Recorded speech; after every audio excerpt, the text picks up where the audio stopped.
एक गांव में कुंदन नाम का एक लड़का रहता था। कुंदन बहुत गरीब था और जब वो केवल 17 बरस का था, उसके माँ बाप की मृत्यु हो गई थी।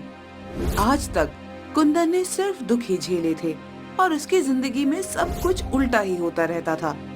उसके पिता के मरने के बाद गांव में एक धम्मू सेठ ने कुंदन से कहा, कुंदन के बच्चे, तेरे पिता ने मुझसे बहुत सा कर्ज लिया था। अब वो तो मुझे कर्ज वापस किए बिना ही ऊपर चला गया। तू बता, मुझे कैसे पैसे वापस लौटाएगा?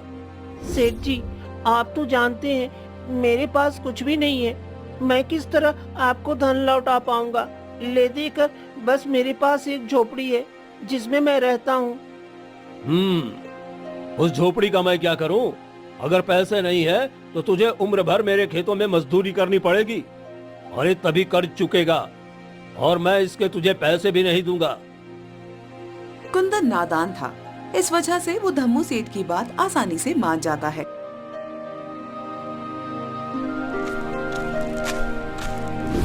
फिर क्या था, कुंदन धम्मू सेठ के खेतों में मजदूरी करने लगता है। दिन भर वहाँ मजदूरी करने के बाद धम्मू सेठ कुंदन को सिर्फ रात का खाना ही देता था, और वो भी सिर्फ 2 सूखी रोटियां। ये ले, इसे खाकर सो जा और कल सुबह जल्दी उठकर फिर से काम पर लग जाना। सुबह पैर पसार कर सोते मत दिखाई देना, वरना तेरी खैर नहीं। जी सेठ जी।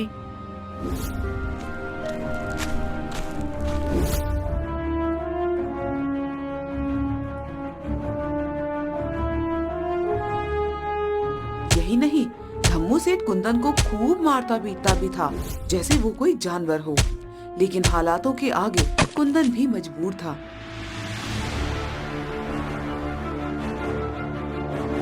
ऐसे ही कुछ साल बीत जाते हैं और कुंदन 25 वर्ष का हो जाता है।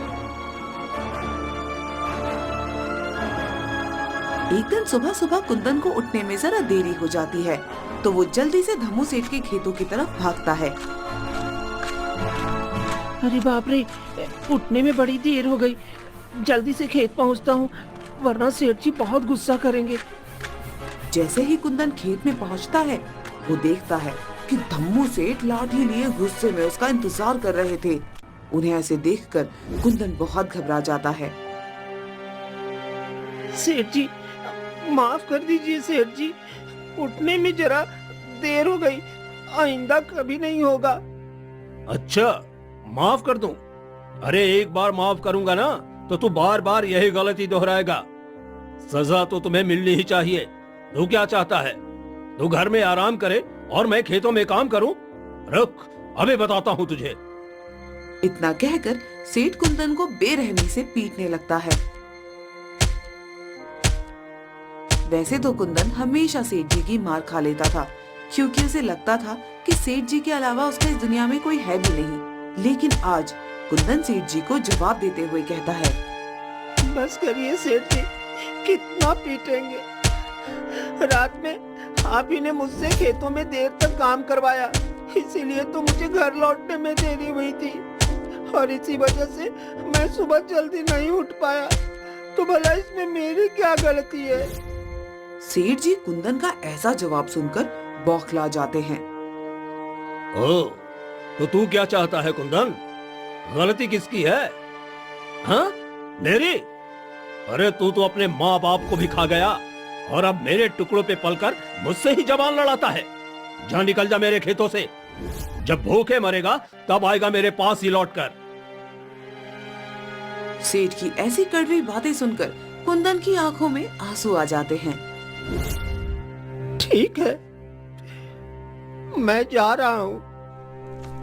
वो खेत छोड़कर सीधा गांव के बाहर की तरफ भागने लगता है।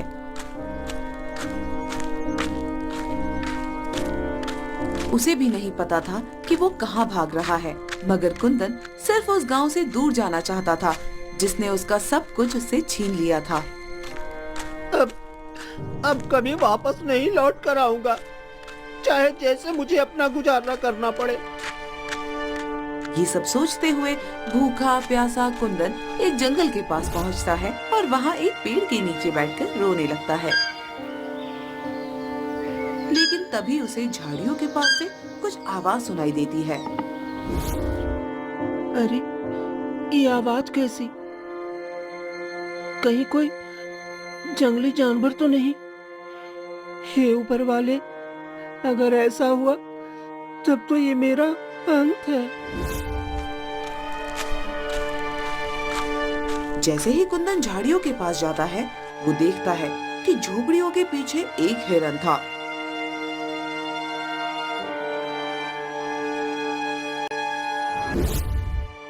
कुंदन हिरन को प्यार से सहलाते हुए कहता है, ओह, तो वो तुम थे। तुमने तो मुझे डरा ही दिया था दोस्त। हिरन कुंदन के साथ कुछ देर खेलता है और फिर उछलता कूदता हुआ भाग जाता है। लेकिन तभी कुंदन की नजर सामने एक पेड़ के नीचे बैठे साधु पर पड़ती है। साधु बैठकर तप कर रहे थे। कुंदन को ऐसे झाड़ियों के पास खड़ा देखकर साधु मुस्कुरा देते हैं और प्यार से उससे कहते हैं, क्या हुआ बेटा, तुम यहाँ क्या कर रहे हो? आओ, मेरे पास आओ। कुंदन साधु के बुलाने पर उसके पास जाता है। क्या बात है बेटा, बड़ा परेशान लग रहे हो? हाँ बाबा, परेशान तो हूँ। जीवन में कुछ अच्छा नहीं चल रहा।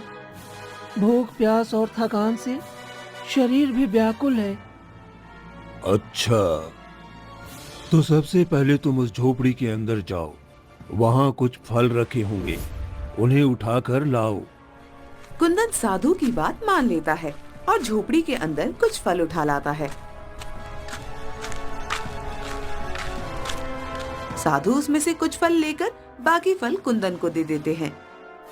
ये कुछ फल मेरे पास रहने दो और बाकी के फल तुम खा लो। लगता है सुबह से तुमने कुछ नहीं खाया। कुंदन को ये सुनकर बड़ी प्रसन्नता होती है। धन्यवाद बाबा। आपको कैसे पता चला कि मैंने सुबह से कुछ नहीं खाया था? मैंने तो बस इतना बताया था कि मैं अभी भूखा था। बस यूं ही समझ लो कि मुझे ऊपर वाले ने बताया है। अच्छा, जरा अपना हाथ लाना तू। कुंदन साधु की बात सुनकर कुछ समझ नहीं पाता, लेकिन फिर भी वो अपना एक हाथ साधु की तरफ बढ़ा देता है। कुंदन का हाथ साधु बड़े ध्यान से पढ़ने लगते हैं। वाह, ऐसी लकीरें तो मैंने आज तक सिर्फ राजा महाराजाओं के हाथ में देखी है बेटा। तुम तो बहुत तकदीर वाले हो। कुंदन को साधु की बात पर हंसी आ जाती है। ये आप कैसी बातें कर रहे हैं साधु महाराज? आपकी बातों से तो मुझे ऐसा लग रहा है आप मेरा हाथ देखने का सिर्फ नाटक कर रहे हैं और आपको लकीर पढ़ना आता ही नहीं। कुंदन की बात पे साधु मुस्कुरा देते हैं। क्या हुआ बेटा, तुम ऐसे क्यों कह रहे हो? मैंने आज तक अपना जीवन गरीबी में बिताया है बाबा। मेरे माता पिता की मृत्यु हो गई। जीवन भर उस सेठ ने मुझे मारा पीटा। अरे मेरी जैसी किस्मत तो किसी की ना हो। और आप कहते हैं मेरी लकीर महाराजाओं जैसी है और मैं बहुत तकदीर वाला हूँ। ये सब सुनकर साधु महाराज फिर से मुस्कुरा देते हैं। बेटा तुम चिंता मत करो, तुम्हें जल्द ही मेरी बातों पर यकीन हो जाएगा। मेरे ख्याल से तुम्हें यहाँ से पश्चिम दिशा की तरफ जाना चाहिए और ये फल अपने साथ ले जाओ, रास्ते में तुम्हारे काम आएंगे। फिर क्या था, कुंदन साधु के दिए फल लेकर पश्चिम दिशा की तरफ चलने लगता है। शाम होते होते जंगल का रास्ता खत्म हो जाता है और कुंदन को एक गांव दिखाई देता है। गांव देखकर कुंदन को बड़ी खुशी होती है। आखिरकार गांव आ गया। अब मुझे कम से कम जंगली जानवरों के बीच जंगल में नहीं सोना पड़ेगा। कितना डरावना जंगल था वो। लेकिन अब मुझे रहने के लिए कोई जगह ढूंढनी पड़ेगी।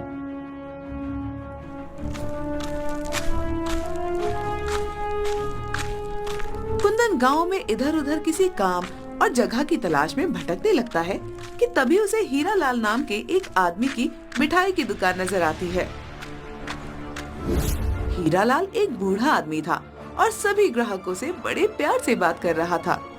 कुंदन को देखकर वो उससे कहता है, अरे क्या हुआ बेटा, कौन सी मिठाई चाहिए तुम्हें? तुम यहाँ की तो लगते नहीं हो। जी वो फिर क्या था, राजकुमारी मैना का विवाह धूमधाम से कुंदन से हो जाता है। ये खबर सुनकर कुंदन का पुराना मालिक धम्मू सेठ का तो सिर ही चकरा जाता है और कुंदन के हीरालाल चाचा तो बड़े खुश होते हैं। कुंदन राज्य का नया राजकुमार बन जाता है और राजकुमारी के साथ मिलकर राज्य चलाने लगता है। उसे साधु की बात याद आती है